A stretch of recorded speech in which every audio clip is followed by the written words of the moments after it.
Sir நான் விசாரிச்சுட்டு இருக்கேன். எஸ்பி இல்ல, யார் வந்தாலும் என் விசாரணையை தடுக்க முடியாது. அது சட்டப்படி தப்பு. சஞ்சய், வர எஸ்பி கிட்ட இதெல்லாம் சொல்லுங்க.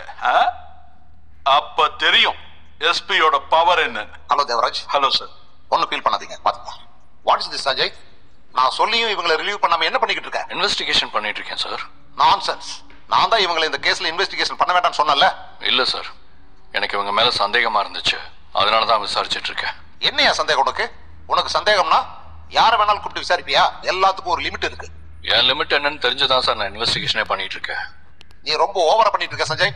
சிந்துவோட கேஸ் ஃபைல எடுத்துட்டு வர சொல்லு. போய் எடுத்துட்டு வாங்க போ. இந்த கேஸை பொறுத்த வரைக்கும் ஸ்னேகா செஞ்சதா எந்த எவிடன்ஸும் இல்ல.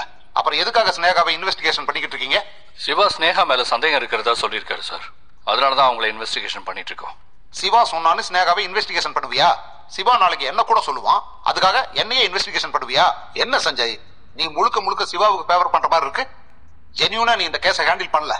ஃபர்தரா இந்த கேஸை இன்வெஸ்டிகேஷன் பண்றதுக்கு நான் ராமச்சந்திரன் அப்பாயிண்ட் பண்றேன். நீ இந்த கேஸ்ல இருந்து ரிலீவ்